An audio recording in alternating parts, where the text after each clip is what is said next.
Hello दोस्तों, students and parents and सारे मेरे कोलीग जो इस वीडियो को देखेंगे, सबके लिए आज एक बड़ी न्यूज आई है। और बड़ी न्यूज ये है कि गवर्नमेंट ऑफ इंडिया ने अंडर 16 एज के स्टूडेंट को कोचिंग में प्रवेश यानी एडमिशन लेने से मना कर दिया है।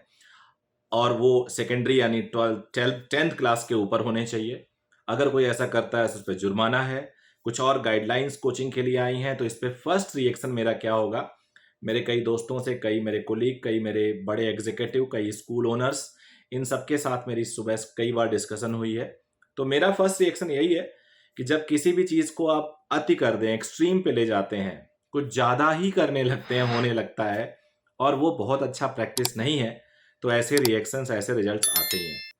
इस कोचिंग का भी यही हाल है। यहाँ पे भी ये रिएक्शन आना ही था, क्योंकि कोटा में एक जो कोचिंग है, नाम आप सब जानते हो कि एक ही कोचिंग बड़ा है कोटा में, जिसने बहुत अति कर रखी थी। बच्चों को बिल्कुल इंसान की तरह ट्रीट नहीं करना, 6 घंटे 8 घंटे पढ़ाना सिर्फ दिखाने के लिए कि मेरे पास मसल पावर है और मैं बहुत बड़ा इंडस्ट्री का डॉन हूँ। उनके मालिक ने एक बार बोला भी था कि मैं कोचिंग इंडस्ट्री का डॉन हूँ।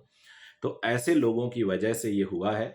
रोज पेपर में ऐड, रोज सेलिब्रेशन, केक काट के कितने बच्चे कर लिए, इतने एडमिशन्स, और ये नए नए जो ओलंपियाड हैं, ये ISO, पता नहीं IJST, पता नहीं क्या क्या, बच्चों, छोटे छोटे बच्चों की फोटो उनके बीच में कंपटीशन करना, ये सब इतनी अति कर रखे थे। और सुसाइड्स आपने देखा ही, बच्चों के साथ क्राइम, क्रिमिनल बिहेवियर किया इन लोगों ने। इनकी वजह से जो ऑनेस्टली बच्चों को पढ़ा रहे थे रिलैक्स मोड में, उनके लिए भी सफर हुआ। और ऑफकोर्स बच्चों के लिए भी बहुत दिक्कत है, बता रहा हूं मैं, क्योंकि अब ऑर्गेनाइज्ड कोचिंग पढ़ा नहीं पाएंगे उनको, और स्कूल उतना इक्विप्ड नहीं है।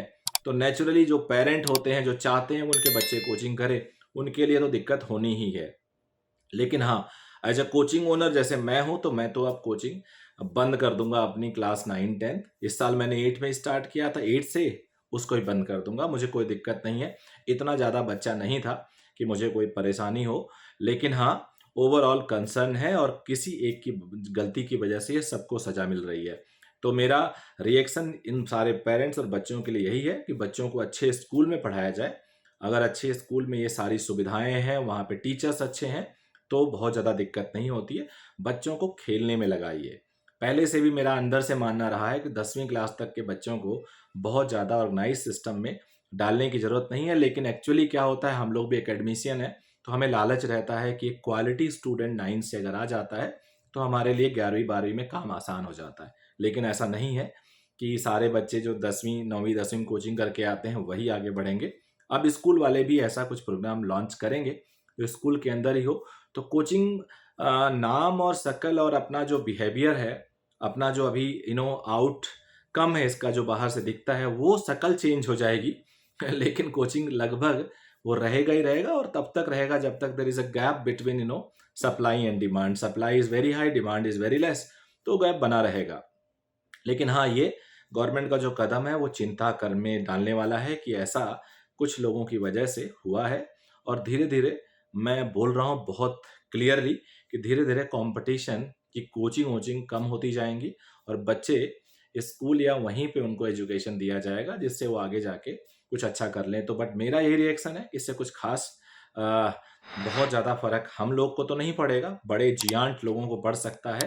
लेकिन हाँ, ओवरऑल बच्चे का भला है इसमें। मुझे ऐसा लगता है कि हम उसको ठूसेंगे नहीं कोचिंग में ले जाके। और वो जो कोटा में कुछ कोचिंग है, कुछ क्या एक ही है, जो 5-5 6-6 घंटे अभी से बच्चों को पढ़ा रहे हैं, एटलीस्ट अब वो कुछ दया करेंगे उन बच्चों पे।